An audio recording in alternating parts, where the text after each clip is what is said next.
And welcome to Morning News, where we bring you a rundown of what is in our local press and also what we have on our online editions. Joining me here is my usual co-host. My name is Tonio. Thank you so much for having me. Thank you, Tonio, for being here and making this super exciting. I had to be.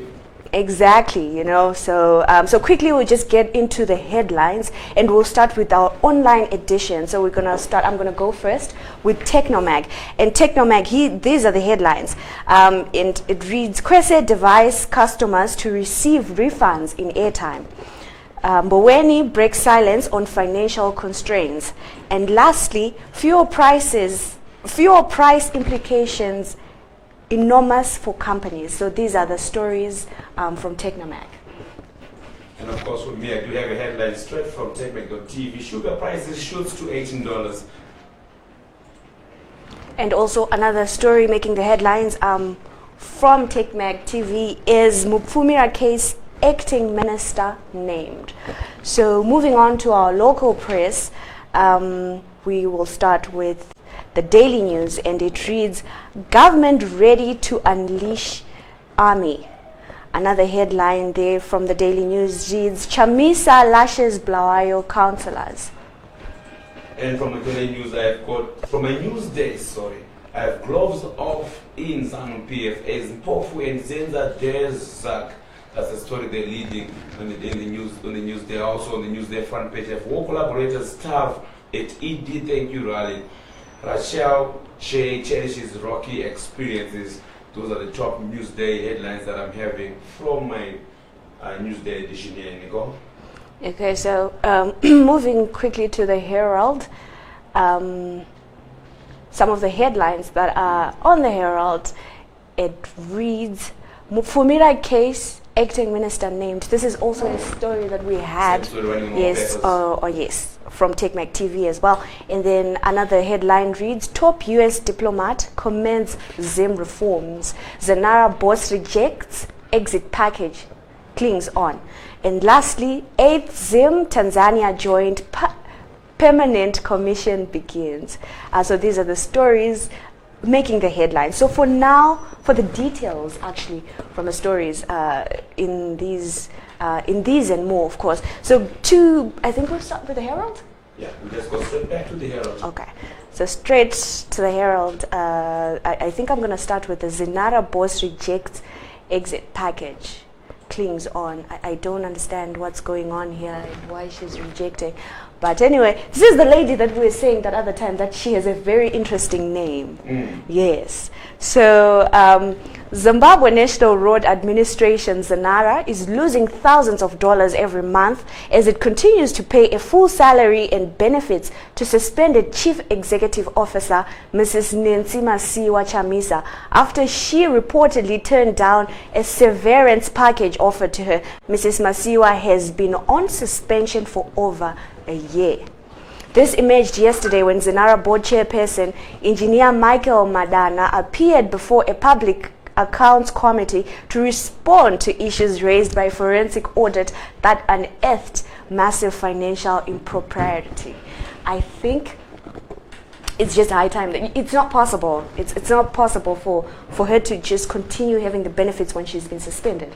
I believe that she just... What's the point of suspending somebody who's still accessing full benefits? I think it's regressive and it doesn't make any sense. I think it's self-defeating. Also, jumping straight to another story in your Herald, I have Mufumira case, acting minister has been named. This is a story running in the Herald. It is that President Mnangagwa is appointed industry commerce Minister Nobizida Mangaliso Dube is the acting Minister of Environment, Tourism and Hospitality, while a substantive Minister Priska Mufumira battles a corruption allegation in the court. So that's a development they're running through as far as the presidential appointment is concerned to fill in the hope Priska Mufumira is clearing a name, or is she going to be facing criminal charges against her over the alleged corruption case that have raised against her. Still on the Herald, top US diplomat commends Zimbabwe reforms.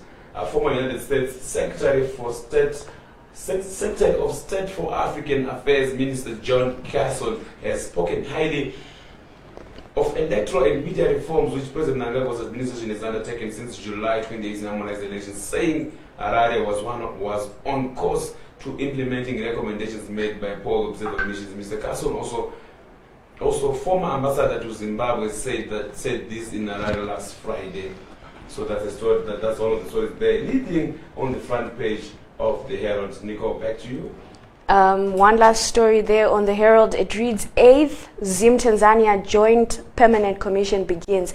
The 8th session of the Zimbabwe-Tanzania Joint Permanent Commission of Cooperation began in Harare yesterday with the two governments on economic, industry and trade cooperation, as well as agriculture, transport and tourism. The JPCC, which began with the senior officials meeting, will end with the ministers meeting tomorrow. So that's the last story that we have on the Herald there. If I may take you over, maybe to another place. Of course. Okay, so should I quickly go through the Daily News? Definitely. Okay, all right. So the Daily News there, with the very, very huge headline, is it reads, government ready to unleash army. It's like every time I go through the Herald, it's like your voice speaks in my mind about the Daily News.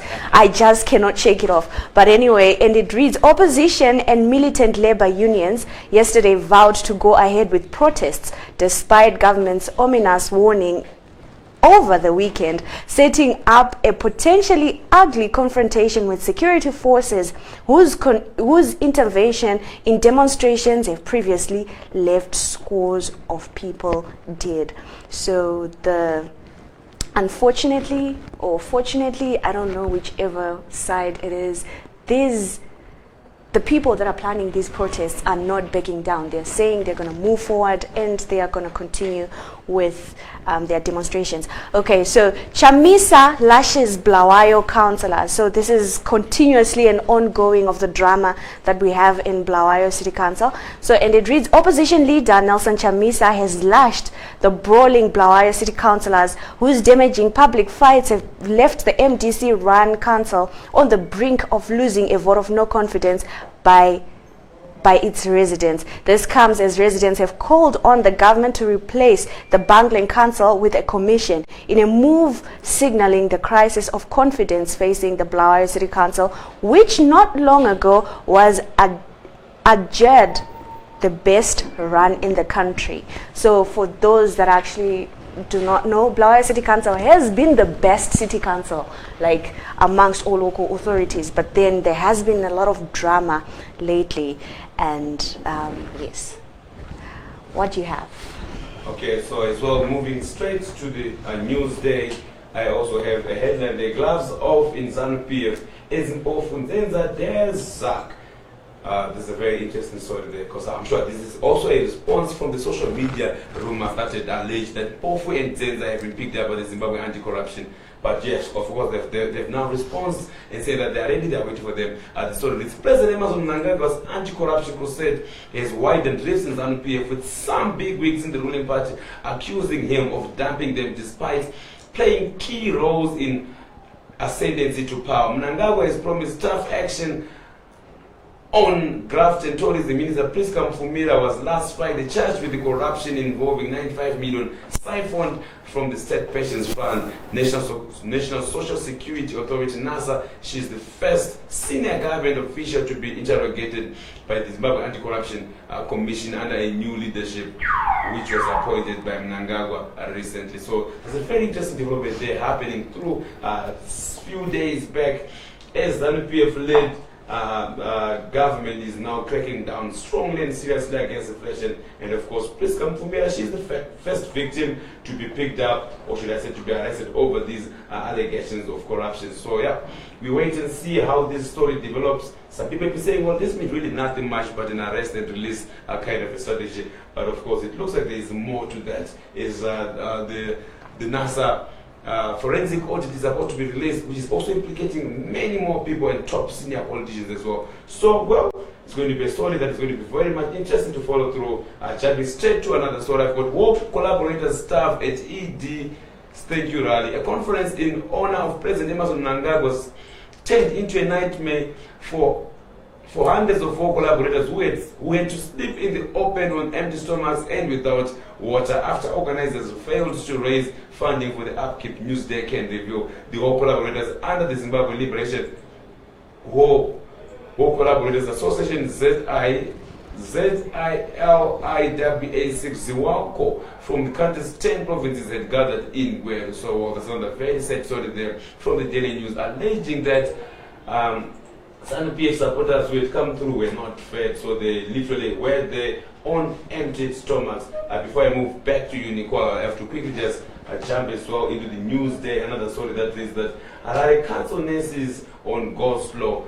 Nurses working at Harare City Council run clinics have embarked on a one-day working week, starting yesterday, saying they could no longer afford to go to work every day due to high cost of living and inaction by their employer. So yeah, tough times ahead. Nurses already at all city council run hospitals or clinics have gone on a go slow, reducing the number of days they actually attending. Back to you, Nico. I would say that it's not raining, for the local authority, and it's not really looking good for them at this point. So going to the Newsday, still on the Newsday actually, and it reads Zim Mozambique signed Save Trial Basin Water Project. Okay, so Zimbabwe and Mozambique yesterday signed in Mutare the Buzi, Pungwe and Save Tri-Basins that is expected to sustain livelihoods of communities in both countries.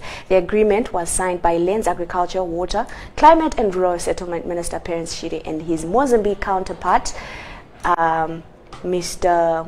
Moses Machatine, who heads the Public Works, Housing and Water Resources Ministry in Mozambique. So that's a story that we have there. From the Newsday. And moving on, and actually still on that same tip, it reads Harare new fees spur maternal deaths.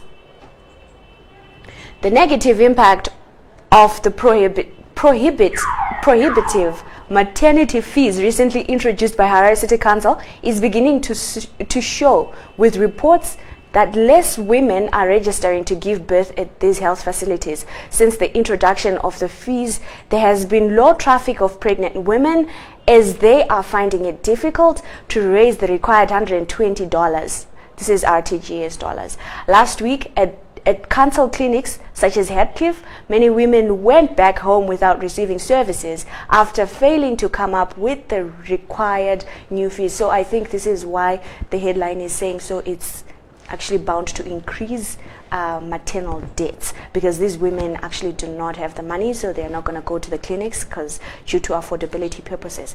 So yes. Another interesting story: the man commits suicide over $600 bet lost. A man committed suicide after he reportedly lost $600 on gambling. Mashonaland West Police spokesperson Inspector Clemens Magwabe Zara yesterday confirmed the death of Clemens Mufari Masenu, 39 of 7060 Mzari Chinwe, on a very sad note there. So a man had to commit suicide after losing a bet. Stay away preparations.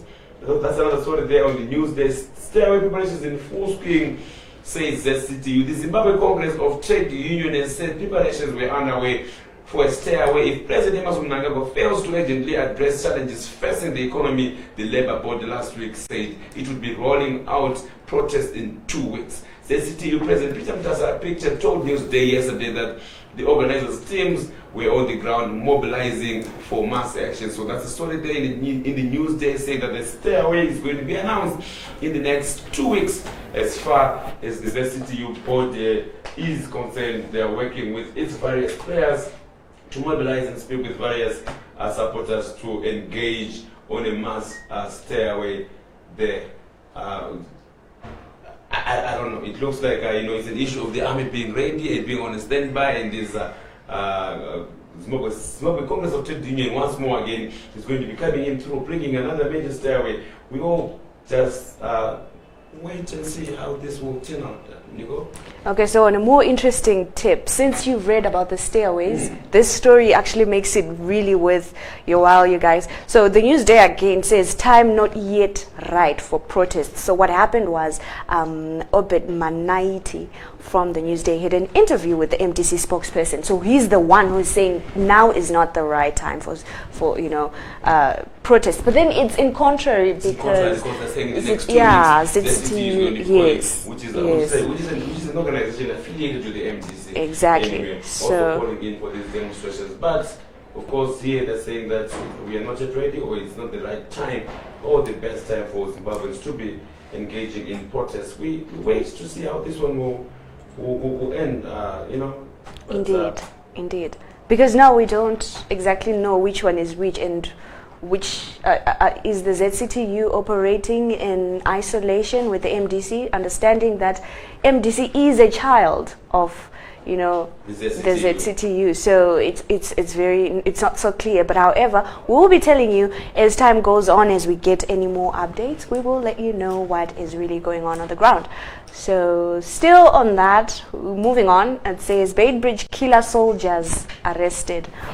Beitbridge, and it reads, Beitbridge police have arrested 3 members of the Zimbabwe National Army attached to the one independent company town, allegations of fatally shooting a worshipper near their camp on Saturday. The officer commanding Beitbridge Police District, Chief Superintendent Chaona Nyongo, confirmed the arrest and said suspects were already in court today. And I quote, the Criminal Investigations Department has taken the suspects for indications, but considering the 48-hour deadline, the suspects could not be brought before the courts. One of the suspects allegedly fired 2 shots and hit the deceased on the left side of his chest, killing him on the shot.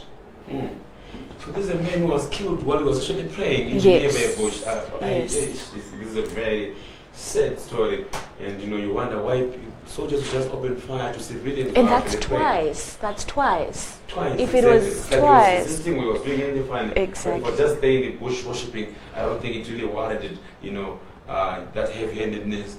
Neither did it even warrant them to be coming and confronting him, because it was, unless, of course, maybe they're saying that you probably posed to something else, but still, did that warrant even opening up a fire? Not even warning shots. Chamisa to crack whip on corrupt councillors. There's a story there as well, running in the news. The opposition MDC leader Nelson Chamisa on Sunday threatened to crack the whip on the corrupt Blawayo councillors, accusing them of bringing the party's name into disrepute. Chamisa said the MDC cannot afford to lose Blawayo, where it has been winning since the party's formation in 1999, and vowed to bring sanity to the troubled local authority. That's the story they're running in the news today. It looks like the president is now finally flexing his muscles after a lot has been going on, and there hasn't been any official word over the Bulawayo City Council issues. Arrested filmmakers granted $200 a bail each. I don't know. I'm not so sure, Nico, if you picked this. It was a story that has been trending since yesterday, where these guys were the actors behind Operation Restoring Gas.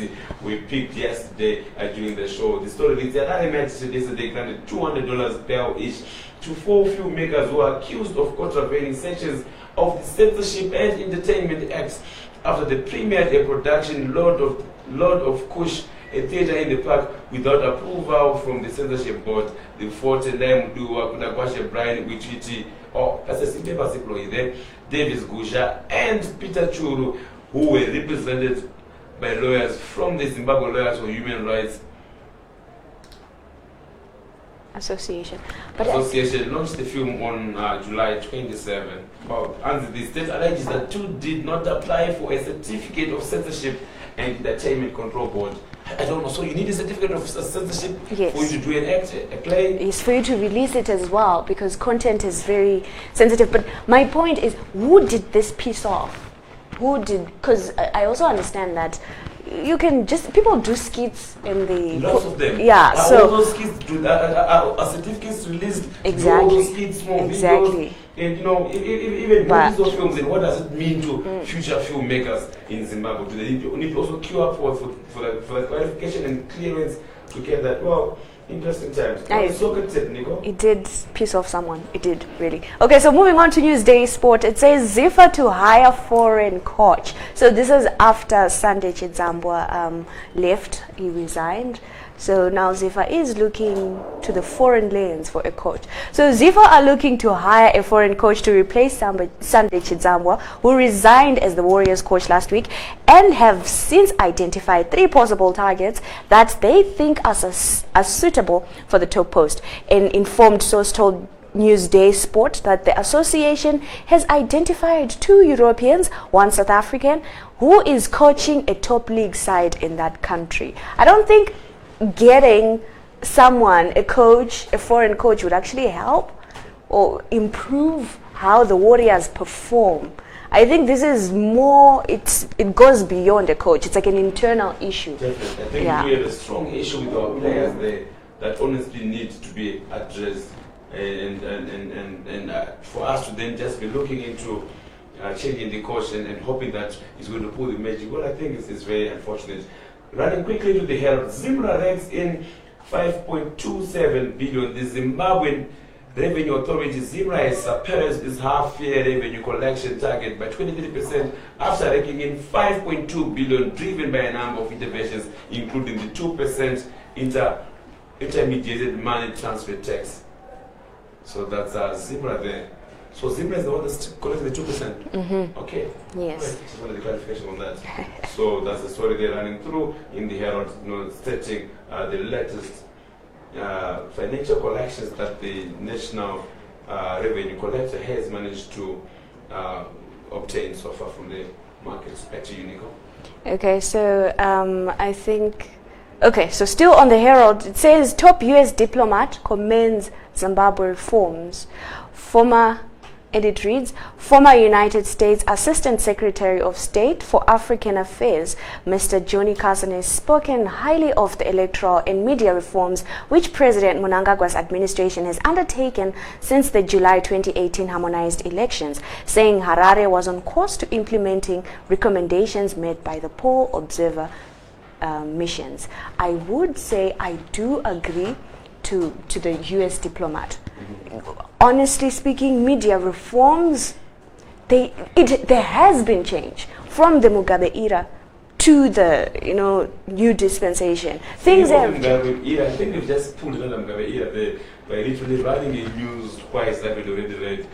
So yeah, we've also pulled out Mugabe era. I am clean, says then the public service labor social welfare minister Dr. Sekai Nzenza yesterday dismissed reports that the Zimbabwe Anti-Corruption was investigating on issues concerning the NASA report, which sacked in a predecessor minister, Priska Mufumira. So yeah, it looks like it's game on. They're saying, well, if you really have an issue to speak to me about, you can go ahead, bring it on, and we can speak about it, because as far as I am concerned, I strongly feel that I am clean and I'm not running away now. Neither am I on the run against what social media has been saying. Back to you, Nicole. Kariba to roll out water meters. Kariba municipality is set to roll out water meters, about 1,000 prepaid water meters, amid concern from residents over high estimate bills and perennial sewer pipe bursts in some areas. Water meters everywhere. They've been, people do not feel the same.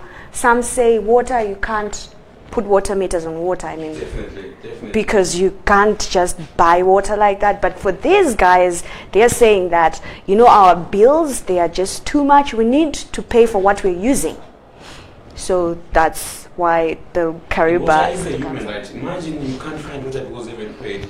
I think we've approached this matter differently, but there is no need for Zimbabweans to be necessarily charged prepaid water. That means the month or the week you are not going to be able to afford, you won't be able to get water, which is a basic right. But let's remove all these basic rights and all this talk. Water still, with or without meters, water is not available in most houses. I think that's the biggest problem we should be addressing as council, as local authority, as government as well, so that at least we get to fix this mess once and for all. So it wasn't for all. Lawyers help NASA implement the audit. So that's the story there as well, running in the Herald business as the NASA report continues to go on. The National Social Security Authority, NASA, has commissioned a team of legal experts in various areas to look into the potential acts of impropriety in 4 key areas identified by forensic audit of NASA's operations that may have cost the state pensions entity millions of dollars. Minister of Public Service and Social Welfare Sekai Denza told reporters at a press briefing in Harare yesterday that the team of lawyers was unpacking issues raised on 4 key areas, namely corporate governance, breaches of information communication technologies, investments, and human resources. That's a very interesting story there. We just have to wait and see how this one is going to be rolled out, as they are now engaging experts to come through and start speaking to them over these issues. Back to you, Nico. Industry gives note to power tariff hike. A story from the Herald there, and it reads, the private sector has said it is ready to pay cost-effective power tariff for up to the equivalent of 14 US dollar cents per kilowatt hour to guarantee constant supply of electricity in the country. Zimbabwe National Chamber of Commerce chairperson Mike Kamungeremu revealed this at the breakfast meeting held in the capital yesterday. So they're willing to pay 14 cents. So 14 cents is USD. It's not your RTGS. I think that's the problem. They're saying they're going to pay 14 cents USD per kilowatt. In other ways, we can actually change and convert this and safely say that these players, they are willing to pay the ZESA bills in US dollars. Yes. Because that's the 14 cents per kilowatt. And unless if they're saying, of course, then you have to convert into Zimbabwean dollar. Which brings us to the same issue of policy inconsistency. Are we going to be reintroducing the US dollar again only because we need to pay bills, we need to pay for a plane, you need to pay for special service, you need to pay your salaries who are working under NGOs? I strongly feel that it goes back to the root of the problem, which is the statutory instrument 142. Was it not a rash decision to see Zimbabwe just finally running on such a deal? Whether or not we were ready on implementing such a statutory instrument, I strongly feel that it leaves a lot to be desired there. For me, well, I really don't think we were ready to literally dump the US dollar as a currency that we're trading with. Okay, so moving on to Technomag, it reads, Kwese advised customers to receive refunds in airtime.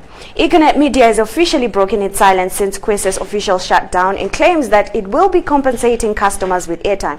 The closure came amid allegations that the service provider for the Roku Kwese Play devices had technical glitches, forcing the Econet family to dump the whole Kwese Play version. So this was a month ago when they was it a month? It's a month? Almost a month? It's been a month. Yes.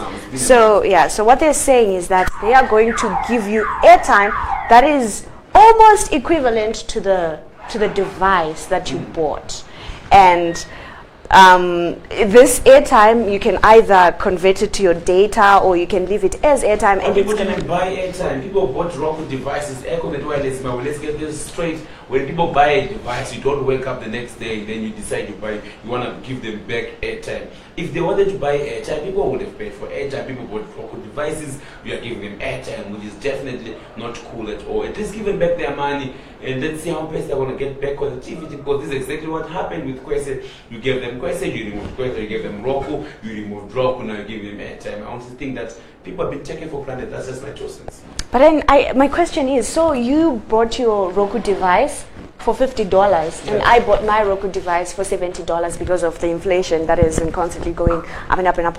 How then do we get compensated? Do I need receipts? How are they going to compensate us? Because you bought yours for $50, I bought mine for $70. How are they going to fix it? Or are they just going to say for all Roku devices? I think for all Roku devices they've been going at the same price. So people may have bought them at a different price, so then they cannot then warranty the price changes due to inflationary or USD rating, so to say. So all they're simply saying is you can just bring back a Roku device and we give you airtime in place of that. Okay. I really hope that that works for them. I don't know. But Econet is becoming a little bit of unreliable lately. You know, you have this and yes. No, but honestly speaking, you buy your device, you do not expect it to die way before, you know. It's like it is. Yeah, it's like you buy a product, but it's got an expiration date. Okay, so moving on to another story. Mboweni breaks silence on financial constraints, which is another story that you'll find on Technomag, which you can access on www.technomag.co.zw. So in a tweet yesterday by Mr. Mboweni, he bemoaned some of the challenges that the company is facing that has enabled or prevented customers to get a full, complete service delivery. So he had this to say: the cost of fuel has gone up by 500% and the local currency has lost over 900% in value to date. At the same time, our voice tariffs have increased by 33%. 1,300 of our base stations run on generators for over 18 hours a day, and they consume 2 million liters of fuel per month. We only receive 25% of this fuel due to the current shortages. We therefore require $60 million to update equipment and convert our sites to solar, he said. So this is a statement that has been made by the Econet CEO, Mr. Douglas Mboweni, with regards to service delivery that has been going on, actually. So yeah, but also when you actually hear from his side, sort of like explains it all. I mean, they are just getting 25% allocation of the fuel that they actually need to run the 1,300 base stations that they have, which is really low. And honestly, yeah, and imagine how much fuel mobile network operators have to fork through. He spoke of 1,300 base stations, yes, all in need of petrol, and this basically simply means that they are going to be changing their core business to actually supply fuel. Because how do you move around with how do you supply 1,300 base stations with petrol? I strongly feel that it's going to be a tough business environment for them, and something needs to be urgently done to at least give them relief and make sure that there is a quality service provision to all mobile network subscribers. Also bear in mind that some of these areas on the 1,300 base stations, not all base stations are in the urban areas where it makes business sense. Yeah. Some of them are in the rural areas where it simply means it's easier for them to just switch them off, because you're putting liters of diesel over potential maximum usage, which does not give you back your money. So that simply means that most base stations are going to be switched off ultimately, because they make business sense for them to maintain. Of course. Quickly moving back to Techmag.tv, we've got sugar price skyrockets to $8. This is news that we've got there in the $18. $18, sorry, $18. Where briefly we saw a sugar price rising, and sugar, fuel, cooking oil, these are serious, strong indicators of the economy. And once these basic commodities starts to shoot price like this, it moves the bread basket, it moves the national inflation rate, and really gives pressure on the fiscals, and also more importantly on Zimbabweans who are really earning a major salary, which does not sustain them. And when you have sugar jumping to $18, what percentage are you talking about? I think you're talking about almost 100%. Yes, of course, yeah, almost 100%. From around $10, this is where you $10 to $8. That's almost 100% price increase of sugar there. And we're also close to watching other commodities that makes our basic bread basket. We've got things like cooking oil, things like meal, things like your butter, your bread. These are the basic commodities that are needed by each and every single family every day in Zimbabwe. And we get to wait and see how this development is going to grow out and how it is going to go. So we see and understand if at all we're going to be seeing any price reviews as far as making sure that the sustenance within the employees. Back to you, Nicole. Okay, so I think that was all that we had from our online platforms and also our local press today, which is the Daily News, the Newsday, and the Herald. So now I think we're going to have to move on quickly to what is trending. Trending on the social media, trending on Twitter, trending on Facebook, trending on WhatsApp, and trending in your phone. Let's get a crossover to the guys behind the scene. Let's see our pick of the week. What is trending?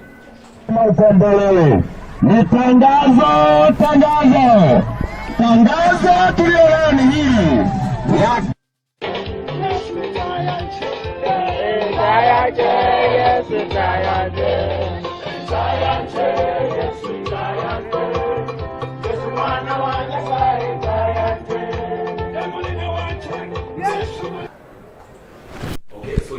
in a video there, Jesus Christ with a small J and a small C. I'll do this cautiously. He's in Kenya, Nairobi City to be more specific, and the pastor has managed to bring him through and has introduced Jesus Christ to his congregants. How low and how stupid you can be as Christians.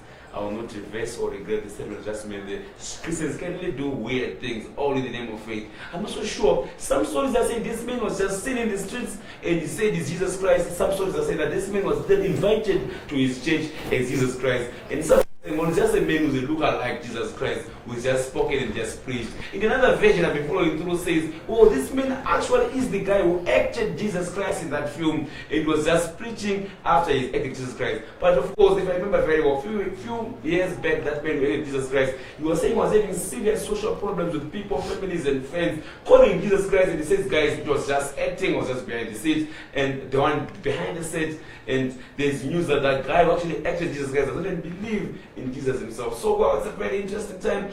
I wish and I hope I manage to receive more information on this actual Jesus Christ that is in Kenya. Whether or not he was pretending to be Jesus Christ, well, it's a very interesting story they are going through. Nico? I'm sure as days go by, we'll get a lot of clarification, even the comment from the church directly to say, was this really Jesus Christ? Or they just invited them?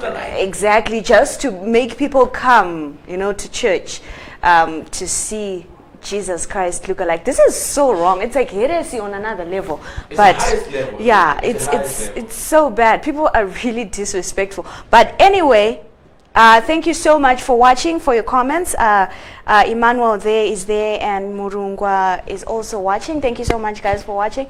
And so please do remember to like us on our Facebook page and also on our Twitter, to follow us on our Twitter page, and subscribe on our YouTube, so that whenever we're live, you just get the ding notification, and then you can join us so that we can discuss like this issue on Jesus Christ. I mean, like, seriously. When you thought you had seen it all, the people, you haven't seen anything yet. Not yet. So I think that was the wrap. Do you still have anything on your side?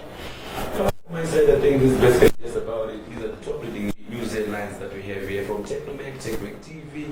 It was also trending on our newspapers. I think for me, Nico, I think that's all I have. Okay, so viewers, from me, Nicole Madziwa, and the crew behind the scenes who make this happen and bring this to you flawlessly as it just did, I'm going to sign on behalf of Tonio today, since he's my co-host. Yes, he just did that. So from me, Antonio, so please do join us again tomorrow for more news as we bring you what is in our local press. Enjoy the rest of your day. Adios.